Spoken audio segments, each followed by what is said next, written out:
Fabuleux, exceptionnel, immergé avec l'équipe de France universitaire et ce grand chelem, donc cette victoire dans le tournoi des 4 nations, les 3 victoires face aux 3 adversaires, l'Écosse, l'Irlande et l'Angleterre. On le voit dans le sujet, entre le rugby et les études, c'est très difficile de faire les deux en même temps, mais à l'arrivée, vous, comme vos coéquipiers, vous choisissez quand même le rugby.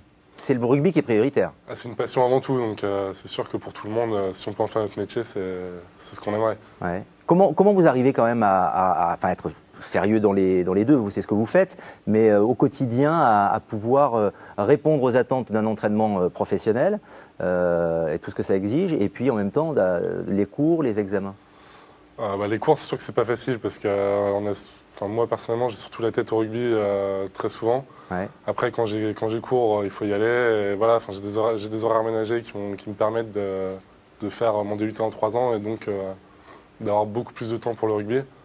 Après, quand j'ai cours, il faut bosser comme un étudiant normal. C'est ça, très peu de sorties finalement.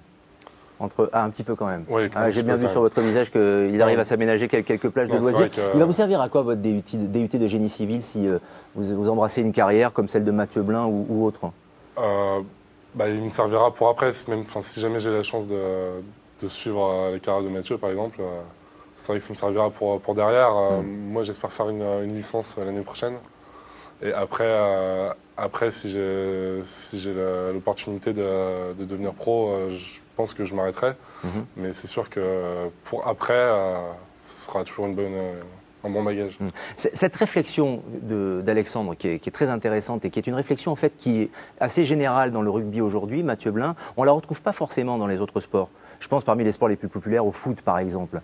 En général, les jeunes s'investissent dans le sport sans penser à une reconversion ou à un aménagement ou à l'avenir. Oui, dans le rugby, on a l'impression que c'est culturel. Oui, alors c'est culturel et puis la manière dont on va dire que la fédération organise sa formation. Le football, les joueurs sont draftés entre guillemets à 11 ans, 12 ans, 13 ans et à 17 ans, 18 ans, ils peuvent être pros. Dans le rugby, c'était les sports-études, c'est maintenant le pôle France. La maturité physique est quand même décalée, elle est plutôt entre 18 et 22 ans. Donc ça permet, comme on l'avait déjà dit, aux joueurs de pouvoir engager quelque chose. Je crois que le plus important, c'est comme le disait Alex, c'est de mettre le pied dans ce processus de professionnalisation.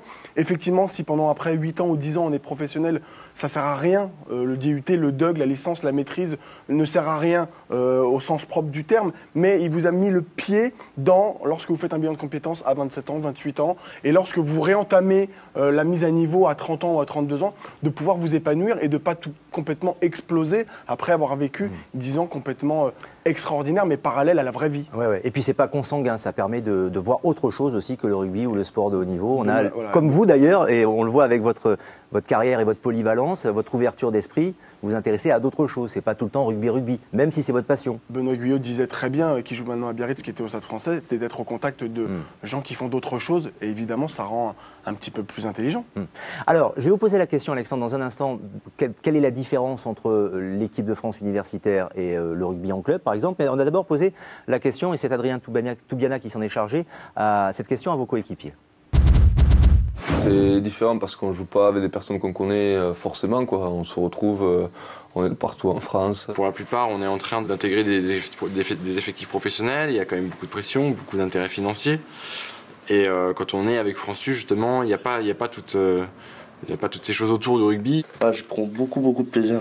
C'est une équipe de France, donc forcément, individuellement, on a tous envie de faire un résultat. Après, la pression n'est pas du tout la même. C'est que personne ne se prend la tête. Avant le match, à 16h, on était à la collation en Écosse, je m'en souviens, on rigolait, on racontait des conneries et tout ça, il n'y avait aucune pression.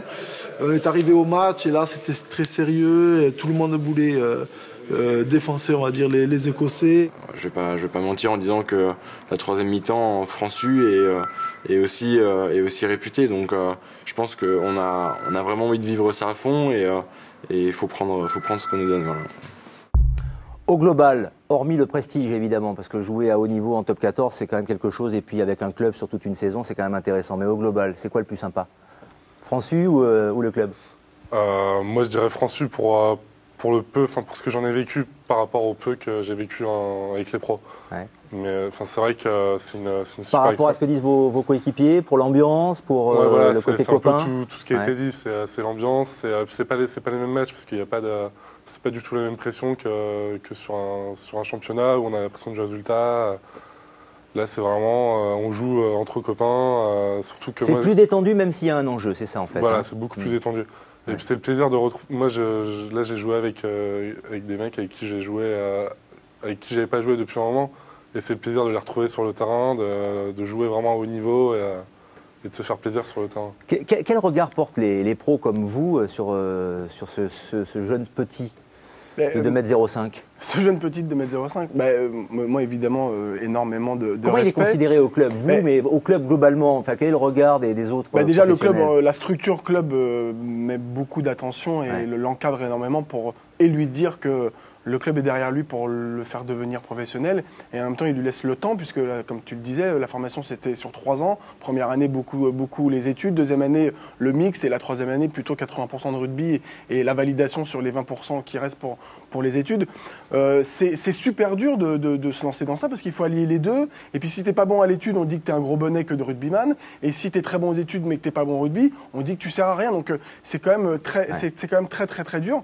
Et de pouvoir garder cette insouciance et le côté un peu festif des matchs universitaires, ça fait aussi partie de la performance. On s'entraîne de manière très professionnelle pendant 5 ou 6 jours. Et quand on fait même une finale top 14 ou une finale de H-Cup, il faut être un peu jobard, il faut être un peu fou. Donc d'aller piocher sur ces souvenirs universitaires, ça augmente la performance. Ce sera le mot de la fin, enfin presque le mot de la fin, puisque ce qui est bien aussi en rugby, quel que soit l'âge, les générations, c'est que vous avez tous des surnoms. Et donc nous avons Momo et la flanque. On a appris ça avant l'émission, c'est quand même formidable. Vous l'appelez Momo ? Oui. Voilà, et vous l'appelez la flanque. La flanque. Évidemment. Alexandre Flancard et Mathieu Blin qui étaient nos invités ce soir. Merci Mathieu, Merci. bon vent pour la suite de votre carrière. Moi je suis sûr que ça va continuer. Et puis bon vent pour votre carrière Merci. qui va être longue et belle. Et félicitations encore pour le titre du Grand Chelem, le tournoi des 4 nations. Documentaire exceptionnel, le 20 mai, première diffusion sur MCE. Merci à tous et à très bientôt. MCE-TV.fr bien sûr pour toutes les infos. Salut.